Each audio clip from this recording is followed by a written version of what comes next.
Olá pessoal, aqui quem fala é o Murilo, do canal Murilo Critica. E hoje nós iremos criticar a série Cavaleiro da Lua. Então deixem as suas curtidas, comentem sobre o que vocês acham da série, sobre o que ela merecia de nota, compartilhem com seus amigos e, principalmente, se inscrevam no canal. E aí ativa o sininho, recebe todas as notificações do vídeo e não perde nada do que eu falo aqui. Porque o que eu falo aqui eu acho que é deveramente importante para entender a série. As séries, os filmes, os jogos e as animações, tá? Primeiro ponto que a gente deve destacar de Cavaleiro da Lua. É uma série da Marvel, tá? Que não tem nada a ver com a Marvel. Uau! Mas como assim? Do que tu tá falando? Tu vê relações na série Cavaleiro da Lua com Homem de Ferro, Capitão América, Homem-Aranha? Tu vê alguma relação? Não, porque é uma série, adivinha, completamente isolada do restante do UCM. Isso pra mim é o ponto mais positivo de toda a série. Aí tu me pergunta, por que tu não gosta da Marvel? Às vezes, a gente não tem que encaixar tudo uma coisa na outra. A gente, às vezes, só tem que contar uma boa história.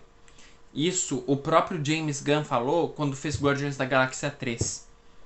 E eu estou adentrando a filosofia dele. Porque a filosofia dele, em alguns casos, e é o que a gente está percebendo quando se trata de um universo compartilhado, que não dá certo. A filosofia dele dá certo, mas o universo compartilhado é um questionamento que está em alta agora. Filmes que têm relação com o universo compartilhado estão sendo questionados. Super sagas, que é um tema e um tópico que eu estou doidinho para falar, estão sendo questionadas. E quando se questiona algo, e isso se trata da vida real também, então automaticamente gera preocupação por quem produziu algo. E quando o povo para e pensa e questiona sobre isso, a gente vê que muitas das vezes o povo não está satisfeito com o que está recebendo. O povo não está satisfeito com o que recebe do universo compartilhado da Marvel, com o universo compartilhado da DC. O povo está cansado de receber produções fracas, de produções que vão ao extremo limite de nós temos que encaixar obrigatoriamente isso daqui com isso daqui. Encaixar o X e o Y da questão e da própria prerrogativa. E encaixar isso é muito complicado e tem grandes chances de dar ruim. Cavaleiro da Lua, não tem essa questão. Cavaleiro da Lua pertence ao universo cinematográfico da Marvel? Sim. Ele pertence ao universo cinematográfico da Marvel. Porém, entretanto, todavia, contudo, no entanto, tá? Ele pertencendo a isso não quer dizer que eles tenham que fazer todas as referências. E nesses 4 minutos que eu expliquei somente disso é para vocês entenderem por que esse é o ponto alto da série. E por que esse deve ser o ponto alto da série e por isso devemos vangloriar a série. Certo? Pontos que agora eu vou entrar em detalhe na narração. A história conta sobre, aparentemente, na visão do Steven Grant. Que ele vive sua vida, que ele tem problemas com o sono e que ele acorda em lugares completamente diferentes toda vez. E ele não questiona os motivos disso. E quando ele percebe que tem algo realmente de estranho, que ele não fez tal coisa, aí tu para e analisa. Essa série é uma série confusa. Sim, em certos momentos, em certos instantes na série, tu vai questionar muito sobre o que está acontecendo. Eu explico. A série se trata de personalidades.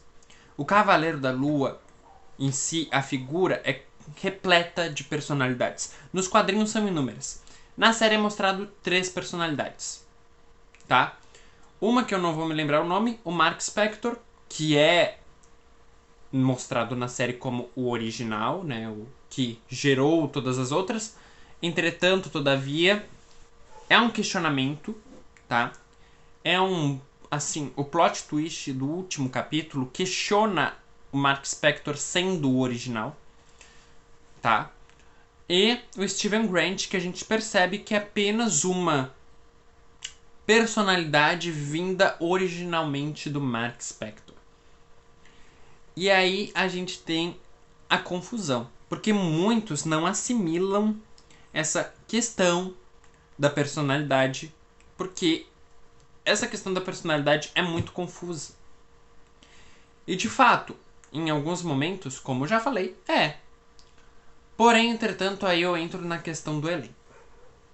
O que está fazendo essa atuação é ninguém menos do que Oscar Isaac, que ele interpreta muito bem a diferenciação do Mark Spector pro Steven Grant. E ele interpreta tão bem e tão profundo o sentimento com o qual ele insere na cena que não tem como não se emocionar com toda a trajetória dele em sua vida.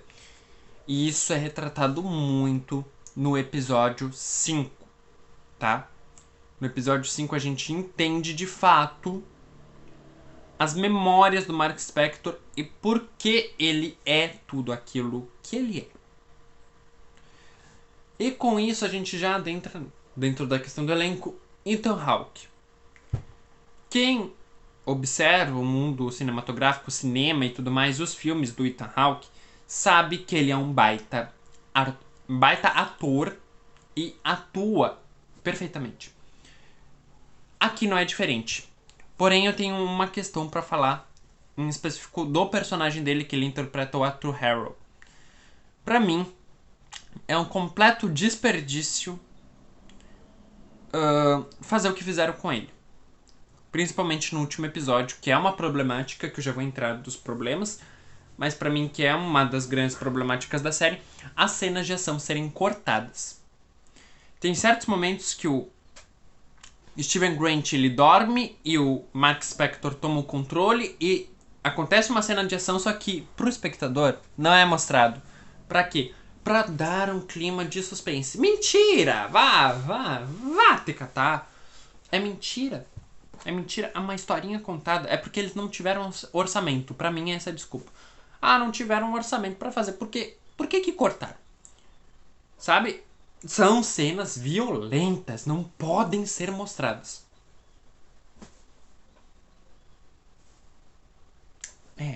Não dá pra entender, gente. Pra mim, o pior erro dessa série é cortar cenas de ação. Tá? Juntamente com efeitos especiais, que daí eu já vou prorrogando. Vocês estão vendo, eu tô prorrogando problema atrás de problema pra fechar uma nota final. O problema também é os efeitos especiais. E eu destaco problemas de efeitos especiais principalmente no personagem Khonshu, que é o deus da lua, que dá os poderes de um avatar pro Mark Spector em si se tornar o seu cavaleiro. Cavaleiro da Lua. É uma coisa muito mitológica, tanto é que a série toda se passa na mitologia egípcia. Mitologia egípcia, vamos linkar lá com história. Mitologia egípcia é uma mitologia zoomórfica. O que é zoomórfica? Os deuses, eles têm aparências de animais, certo? As figuras divinas são zoomórficas, formas de animais, certo? É uma coisa simples de se entender no contexto todo geral. Tá, voltando. Efeitos especiais, principalmente do Khonshu, tem alguns momentos que ele está muito fundo verde, dizendo bem a real. Se botasse uma tonalidade verde no cenário, dava pra ver o verde do Khonshu. Sem mentira. E cenas do deserto também me incomodaram bastante do episódio 13 e 4, se eu não me engano. Que elas são muito fundo verde. Ah, mas daí tu me pergunta, Murilo, teve cenas que eles gravaram no deserto? Sim, teve cenas que eles gravaram no deserto. Essas eu não vi problema. A questão em si é literalmente na luta que acontece em cima de um prédio, em cima de uma estrutura, e ao redor da estrutura tá completamente que é um quadradão verde. Assim não dá, né? Não, tem muitos problemas envolvendo efeitos especiais. Também acontece no último episódio, tá? E as figuras que o próprio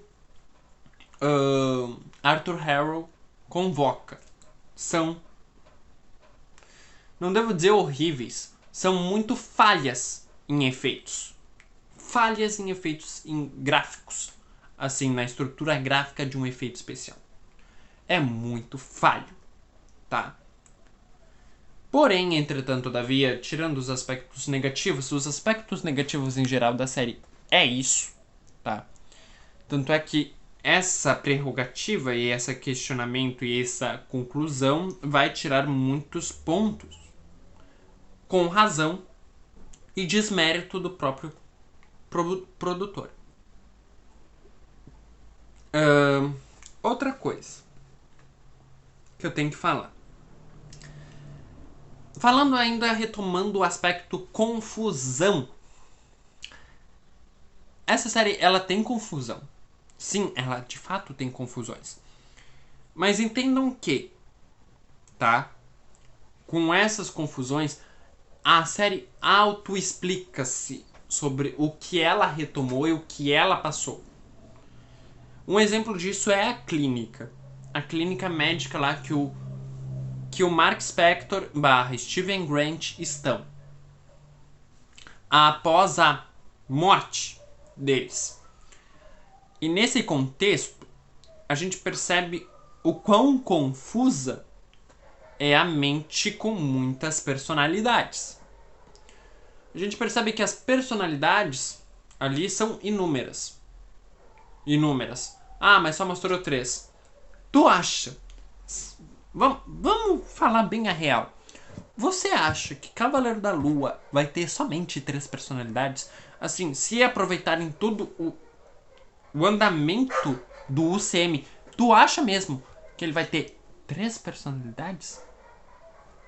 Não. O Cavaleiro da Lua não vai ter somente 3 personalidades. Ele vai ter muito mais. Nos quadrinhos, ele tem muito mais. E essas personalidades não vão, tá? É impossível aprofundar 50 personagens em um.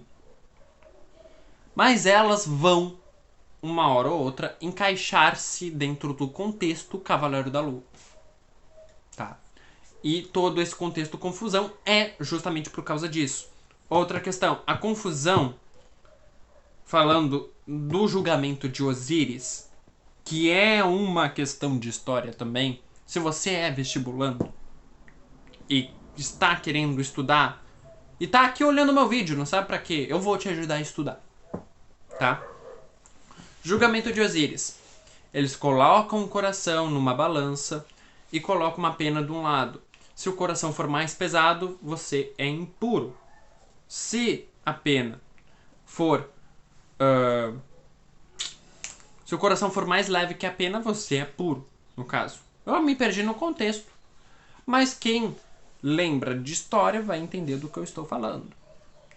E toda essa função de ir para os campos verdes ou ficar nas areias do deserto lá que vira petrificado de areia. Enfim, toda essa questão é de suma importância para a trajetória do Cavaleiro da Lua, pro Mark Spector. E isso transforma ele de várias maneiras. E é por isso que essa série é muito... E eu vou recomendar bastante vocês assistirem ela. Não digo entender ela 100%, mas compreender o porquê ela é boa, tá? Encerrando aqui. A nota. Qual é a nota que tu dá pra essa série, Murilo? Pelo amor de Deus. Tu exemplificou tudo, explicou o contexto, e qual é a nota que tu vai dar? Nota 9.2. Problemas, como eu já falei. Decortar em cenas de ação. Problemas em efeitos visuais e gráficos que são, de fato, prejudiciais para a série. Certo? 9.2, então, é uma nota muito boa para Cavaleiro da Lua. E eu vejo vocês agora na próxima crítica, que é a crítica surpresa. Mas antes de eu me despedir, deixem seus likes, comentem, compartilhem com seus amigos e se inscrevam no canal e recebam as notificações. Agora sim, vamos nos ver na próxima crítica.